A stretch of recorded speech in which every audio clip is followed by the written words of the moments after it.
Mon parcours a commencé d'abord juste après mon diplôme à l'ISCAE, l'Institut supérieur de commerce et d'administration des entreprises, la première école de gestion publique au Maroc.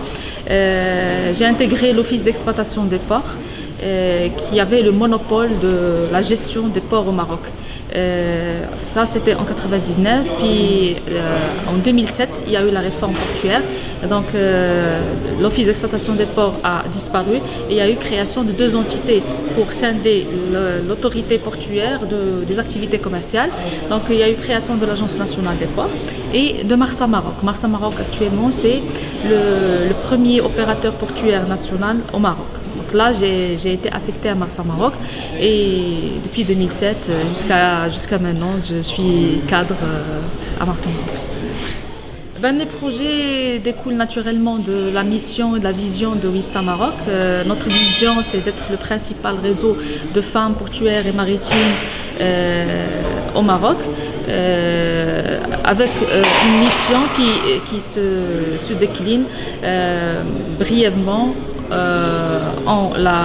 au développement des capacités des femmes à travers la formation et le développement du networking pour permettre à toutes ces femmes d'accéder à des postes de top management. Aussi, on a comme objectif d'encourager les jeunes filles à intégrer les métiers liés à la mer. Parce qu'au Maroc, on a, si je donne l'exemple de l'Institut supérieur des études maritimes, on n'a que 2% de l'effectif qui est féminin. Depuis la création de cet institut, ça fait vraiment plus que 20 ans. Donc notre objectif, c'est d'encourager encore plus de filles à intégrer ces filières.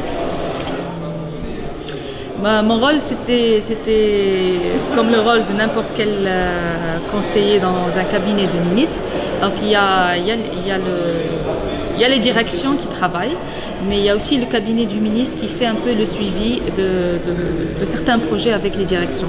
Moi, ma mission était de surtout travailler en collaboration avec les directions en charge de la coopération et aussi avec le développement des partenariats publics-privés. Parce qu'au Maroc, actuellement, vu, Dieu merci, la stabilité dont jouit notre pays, on reçoit beaucoup de demandes d'investissement dans les grands projets d'infrastructure au Maroc et vraiment, Monsieur le ministre avait besoin de quelqu'un pour poursuivre ce type de projet.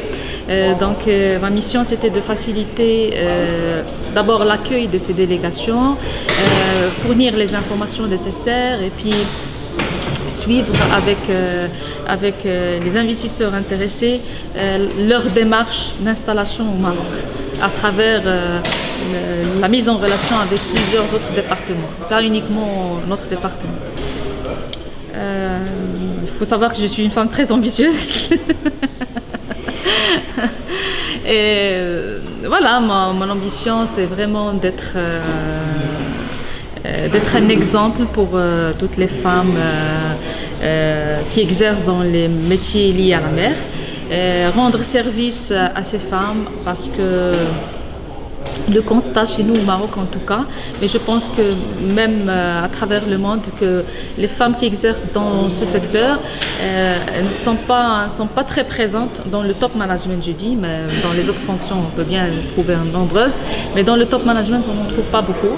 Donc je voudrais à travers Wista rendre, et aussi WIMA, parce que j'ai oublié de vous dire que Wista Maroc a adhéré à la Fédération des associations des femmes portuaires et maritimes au niveau de l'Afrique. Donc Wista Maroc représente WIMA au Maroc et nous sommes en train de développer notre réseau au niveau du continent africain. Comme ça, on va créer des synergies entre nous et travailler sur des projets en commun.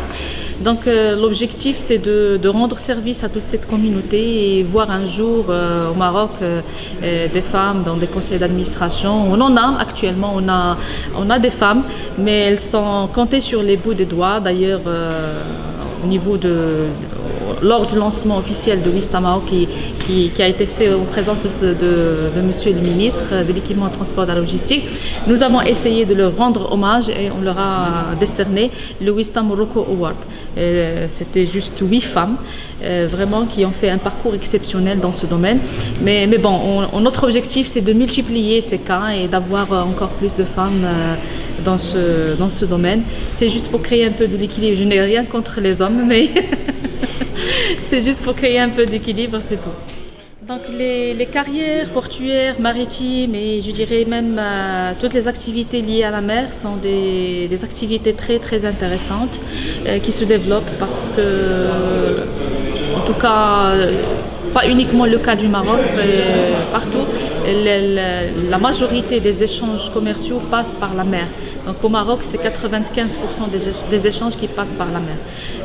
C'est-à-dire si on s'investit dans ce domaine, c'est qu'on est dans un domaine qui a vraiment un bon avenir. Et il y a une multitude d'activités, on a le choix. On est vraiment ouvert sur l'international pour celles qui préfèrent être connectées avec l'international. Il y a aussi beaucoup d'ouverture sur la technologie. Donc on est bien servi dans ces domaines. Et malheureusement, ces domaines ne sont pas très bien connus. Donc on doit faire beaucoup d'efforts pour faire connaître d'abord c'est quoi les métiers liés à la mer pour encourager les jeunes à les intégrer.